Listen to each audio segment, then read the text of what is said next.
नमस्कार। आज का डीप डाइव एक बहुत ही दिलचस्प बल्कि गहरे पत्र पे आधारित है। हाँ, नमस्कार। ये पत्र श्री रघुनंदन शुक्ल जी का है, जो उन्होंने 2001 में डॉक्टर सुरेश चंद्र सोनी जी को लिखा था। जी, उनके कुछ सवालों के जवाब में। और ये पत्र सद्गुरु श्री श्री 108 शरणानंद जी महाराज, मतलब गढ़वा घाट वाले महाराज जी, और उनके शिष्यों के बीच के रिश्ते पर है। बिल्कुल, गुरु की इच्छा और सबसे जरूरी आध्यात्मिक अभ्यास यानी भजन के महत्व पर। ये सब बातें इसमें हैं। हाँ, और श्री शुक्ला जी ने अपने अनुभव और पंडित महेश दत्त के साथ जो उनका सत्संग हुआ, उसके आधार पर कुछ बड़ी गहरी बातें साझा की हैं इसमें। मुख्य रूप से ये पत्र बाहरी चीजों जैसे आश्रम बनाना या गुरु के पास ज्यादा रहना, इन सब के बजाय अंदर की साधना, मतलब आंतरिक साधना और समर्पण पर ज्यादा जोर देता है। और इसमें वो 3 मुख्य प्रश्न भी शामिल थे, है ना? जैसे छिंदवाड़ा में कुटिया बनाने की बात। हाँ, और वो आश्रम में अप्रिय विवाद क्यों होते हैं और क्या स्वामी जी से सीधे ज्ञान दर्शन मांगना ठीक है, ये सब सवाल थे। तो चलिए फिर खोलते हैं इस पत्र के पन्नों को और समझते हैं श्री शुक्ल जी के विचारों को। जरूर। तो पहली बात जो शुक्ल जी उठाते हैं वो है गुरु की इच्छा और उनका असली मिशन।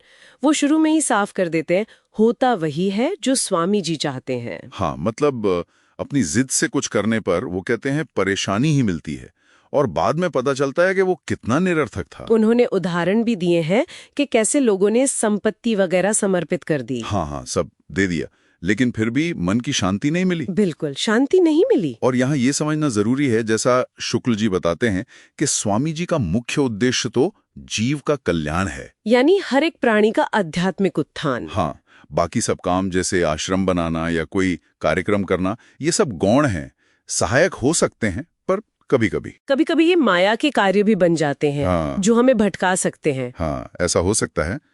लेकिन गुरु स्वयं वो इन भारी चीजों से, इन उतार चढ़ाव से अप्रभावित रहते हैं। अच्छा, और शायद इसीलिए वो आंतरिक साधना वाली बात इतनी महत्वपूर्ण हो जाती है। हाँ, है ना, बाहरी संबंधों से ज्यादा। हाँ, बिल्कुल। पत्र में वो ज्ञान माता का जिक्र है ना। हाँ हाँ, ज्ञान माता।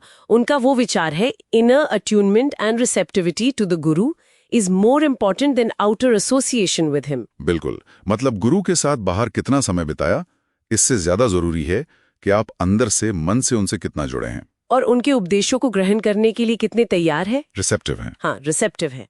शुक्ल जी का अपना अनुभव भी यही कहता है।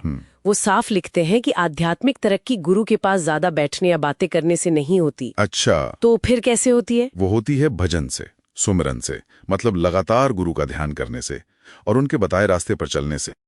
अगर गुरु किसी को ज्यादा समय दे भी रहे हैं, तो हो सकता है वो अपने मिशन में, उस जीव कल्याण के काम में उसका उपयोग करना चाहते हो। अच्छा, इसका मतलब ये नहीं निकालना चाहिए कि वो कोई खास है या ज्यादा प्रिय है। नहीं, बिल्कुल नहीं। असली जुड़ाव तो भीतर का है, वो बाहरी निकटता का मोह नहीं होना चाहिए। और इस भीतरी जुड़ाव के लिए फिर अभ्यास और विनम्रता, ये 2 चीजें बहुत जरूरी हो जाती हैं। बिल्कुल।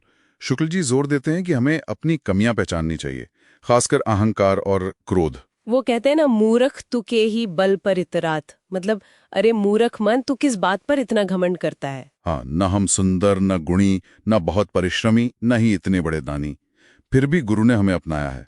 तो ये उनकी उदारता है, कृपा है, हमारी कोई योग्यता नहीं। बिल्कुल। और इसी विनम्रता और समर्पण का एक उदाहरण वो पंडित महेश दत्त जी का देते हैं। हाँ, वो गुरु के काम में इतने लगे रहते थे कि अपने निजी काम भी छोड़ देते थे। और गुरु की आज्ञा के बिना बनारस नहीं छोड़ते थे। बाहर से देखने में शायद दूरी रखते थे, पर अंदर का जुड़ाव बहुत मजबूत था। तो संदेश यही है कि सहज योग जो मिला है उसी से शांत रहें। हाँ, उसी में लगे रहें। अब यहाँ एक बहुत ही, मुझे लगता है, सबसे महत्वपूर्ण बात आती है, भजन का अभ्यास। हाँ, ये तो पत्र का केंद्रीय भाव है। शुक्ल जी एक बड़ी दिलचस्प तुलना करते हैं। वो कहते हैं कि अगर सिगरेट, शराब जैसी बुरी आदतें भी बार बार करने से अच्छी लगने लगती हैं, हाँ, उनकी तलब उठने लगती है, तो भजन जैसा उत्तम काम अभ्यास से क्यों अच्छा नहीं लगेगा? बिल्कुल। ये दिखाता है कि मन नहीं लगता, ये कोई बहाना नहीं है, अभ्यास ही कुंजी है। शुरू में मन न भी लगे तो भी जबरदस्ती बैठना जरूरी है। जैसे वो कहते हैं ना, खुद ही को कर बुलंद इतना। हाँ हाँ, अभ्यास करते करते फिर भजन में रस आने लगता है, एक प्यास जगती है उसकी। और इसका नतीजा क्या होता है? नतीजा, मन शांत होता है। जो ऊर्जा फालतू की बातों में, विवादों में खर्च होती है, वो बचती है। बिल्कुल। और देखिए यही डॉक्टर सोनी के उस सवाल का जवाब भी है कि आश्रमों में विवाद क्यों होते हैं। अच्छा, कैसे? अरे विवाद का मूल तो मन है ना। जब मन भजन में लगेगा, अंदर शांति होगी, तो बाहर झगड़ने की फुर्सत या इच्छा ही कहाँ बचेगी। वो स्थिति आ जाती है, निज प्रभु मई देवहीन जगत के सन कर ही विरोध। जब सब में अपना प्रभु ही दिखेगा तो विरोध किससे करेंगे। सही बात है। लेकिन इस रास्ते पर धैर्य रखना भी उतना ही जरूरी है। हाँ, बहुत जरूरी। शुक्ल जी चेतावनी भी देते हैं कि भाई तुरंत ज्ञान या अनुभव की उम्मीद मत करो। गुरु से ऐसी मांग करना, वो इसे अकर्मण्यता कहते हैं। हाँ, एक तरह का आलस है। और समय से पहले अगर कुछ मिल भी जाए, कोई शक्ति या सिद्धि, तो उसका गलत इस्तेमाल हो सकता है। जैसे बच्चे के हाथ में भरी पिस्तौल देना। खतरनाक। बिल्कुल। इसीलिए पात्रता जरूरी है, योग्यता। जब शिष्य साधना करते करते योग्य हो जाता है ना, तब गुरु खुद ही उसे अपना लेते हैं। वो सब दे देते हैं जिसका वो अधिकारी है। और मेहनत और इंतजार से मिली चीज की कीमत भी समझ आती है। हाँ, तो उकताना नहीं चाहिए, लगे रहना चाहिए। बिल्कुल। और आखिर में गुरु को समझने की बात पर भी शुक्ल जी बहुत विनम्र है। हाँ, वो कहते हैं कि अगर कभी गुरु ज्यादा बात कर लें या थोड़ी निकटता दिखा दें तो ये मत समझ लेना कि हम उन्हें जान गए। वो तो साफ लिखते हैं, मैंने तो अभी तक इतना ही समझा है कि मैं स्वामी जी के संबंध में कुछ नहीं जानता। देखिए, गुरु के दो स्वरूप हो सकते हैं।